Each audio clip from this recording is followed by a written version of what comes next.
Good morning, QUANTIC team. Here's my recommendation for the Governor of the Central Bank of Brazil for the economics case study. There is my passport, South African passport, where I look a lot better than I do in real life. And the quality of the video that I'm sending you is not of great quality, so I'm going to bring in a few graphics just in very rudimentary form, so don't be distracted by that. But I'm going to get stuck into the case study and keep it as short as possible. All right, so we're looking at Brazilian stagflation in 2015. You know the case study, and I want to suggest what I would recommend to the governor and why I would recommend he takes a certain course of action and why I recommend that he doesn't take a wait-and-see approach. So I'm first going to start with a wait-and-see approach, but just a couple of things. So stagflation in Brazil means that the central bank's normal monetary policy levers are not that effective. And as the situation is the reverse of what the Phillips curve describes in his theory. And in this unusual case, there are no agreed ways to combat inflation. In fact, around the world, there's no agreed ways to combat stagflation, I should say, as unemployment is not inversely proportional to the inflation rate, because here the two of them are climbing up together. So it continues to increase with inflation. Now, the governor of the central bank, Alexandre Tombini, has only two ways that he can respond to rescue the economy from a protracted recession. And that's really the focus of my recommendation to him, is how to avoid a potential protracted recession, or even worse, it escalating into a depression. So first of all, in this brief presentation, I just want to elaborate why he should not adopt a wait-and-see approach, as this may lead to a recession, escalating, as I said, into a depression with skyrocketing unemployment. And then I'll give some reasons why he should aggressively target the interest rate through, at least he should target inflation through adjusting the interest rate and making a significant adjustment to the interest rate. Now, there's no method agreed globally, as I said, to deal with stagflation. So these are fairly uncharted waters, but what Alexandre is able to do with the levers at his disposal is to focus on the one thing he can change, and that is the expectation of the inflation rate to continue to increase, and he can manage that. And that's really the focus of my recommendation to him. Now, as we are aware, the real GDP change has gone into a technical recession, and the projected inflation for 2015 is forecasted to more than double the targeted 4.5% inflation band to over 9%, which will happen and come to pass if the governor decides to wait and see. And here's 4 reasons why his wait and see approach will be the wrong move, both economically and politically. Now, number 1, no change in monetary policy will allow prices to continue to rise. And when I say no change, in other words, if he does nothing, the prices will continue to rise, resulting in reduced consumption. So as prices escalate, so spending is reduced. Household incomes are eroded because prices become more and the income they have stays the same. And ultimately, you have accelerating unemployment. This is ironically not also a politically astute move for him in the medium term, regardless of what he thinks in terms of his position being precarious.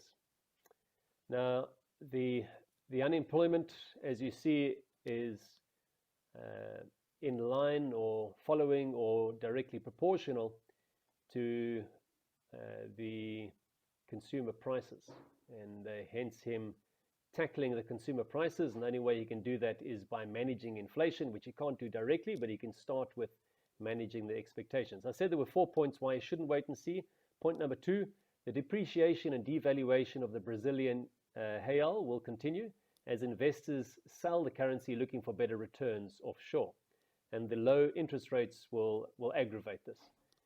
And we've had a look at what happens there in terms of the consumer prices and the effective exchange rate. And as the real continues to devaluate or depreciate, so there come some other opportunities, and we can look at that. So exports in number 3 will potentially increases or improve as a result of this, but the supply costs and seeming lack of productivity will temper this upside. Because remember, they've had an expansionary policy in the last number of years with the current administration.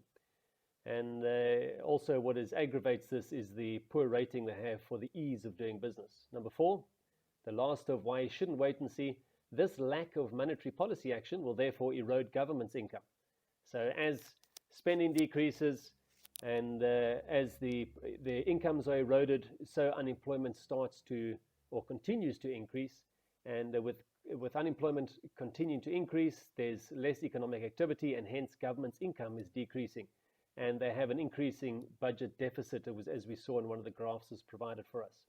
And that's going to result in more borrowings, and those borrowings, because they are potentially now not as an attractive investment and facing a potential downgrade by the ratings agencies, those borrowings will be at higher interest rates. All right, so I want to now turn our attention. Those were the 4 reasons why Alexandre Tombini should not wait and see, but now we want to look at what he should do. So let's turn our attention to the course of action I do recommend that Alexandre Tombini takes to safeguard the economy. Now, that would be to, as I said earlier, to increase the interest rate, and specifically by at least 200 basis points or 2%. And I say that because, and that can be done over the period of a semester, so maybe every quarter, he can increase it by 100 points per quarter just to manage the fallout. This is a tough call, there's no doubt about it, but in the short term, this will increase the pressure on unemployment, but in the medium term, it will benefit the economy and ultimately improve the unemployment numbers. And that is how the only lever that he has at his disposal to manage stagflation. And by doing this, by focusing on this, he can create the right environment again for expansionary policy to again grow the economy. So I've got 7 reasons, and then that's all I want to share with you in terms of my recommendations for Alexandre. Reason number 1, the market needs a strong signal of decisive leadership from the governor of the central bank. This will instill confidence in the markets and attract investment in the medium term. In the short term, it will be a tough and materially harsh call, but in the medium term, it will reinstill confidence. Number 2, the ratings agencies will view this course of action as austere but necessary, and it will contribute to a positive outlook as opposed to the current outlook, which is an imminent downgrade by the ratings agencies. So downgrades will result in increasingly expensive loans to fund the growing government deficit. And we had a look at that graph showing the public debt escalating in terms of a percentage of GDP. Number 3 of the 7, now there is no global protocol that you can follow when faced with stagflation, as it contradicts the widely accepted Phillips model, as we outlined earlier, which states that unemployment rate is the inverse of the inflation rate. The only tools that the central governor has to improve either employment or inflation is by increasing the interest rate.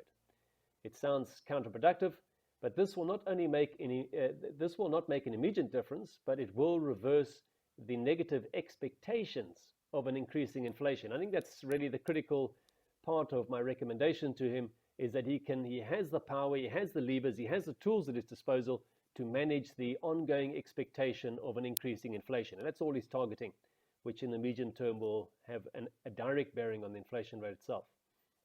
And obviously with that expectation of an increasing inflation comes the associated uncertainty, and that's what he wants to tackle. Number 4 of the 7, the 2 other mechanisms at his disposal, being open market operations and regulating the required reserve rate, are not suitable levers, as they will increase liquidity in the markets and drive inflation up further, or maybe even cause banks to call in their loans as default risks increase. There was another tool that was added to his arsenal post-2008 crisis, which has to do with the discount of the reserves that the banks hold to encourage lending. But that's not appropriate at this time, because although not in a classic contractionary cycle, he has to take that approach. So number 5, and then just 2 more after this, the external devaluation and internal depreciation of the Brazilian real creates export opportunities for sure. But these are offset by increasing consumer prices, poor ease of business, and the cost of red tape. And we see that in that table that was given to us, the cost of doing business in 2015, where Brazil fares very poorly in comparison to China, India, and the United States. So they are their own worst enemies, but the Reserve Bank, or at least the governor of the central bank, does not have the ability to make changes to the ease of business, but he can change the interest rate, which will allow his colleagues then to do other things. All right, number 6, there will be negative short-term implications with this significant interest rate hike of 200 basis points, as it will increase the repayments of business and personal loans in the short term. So it's going to be felt by the population.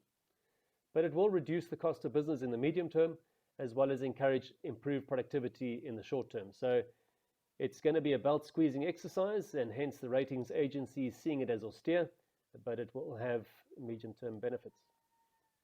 All right, number 7, economic growth depends on several factors that are beyond the central bank's control, such as productivity, spending, tax incentives, etc. But if inflation outlook remains unpredictable, spending, tax incentives, etc., will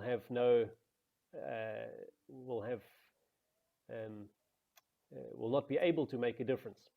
So there's no way to achieve a sustainable economy unless they're able to rope in the inflation rate.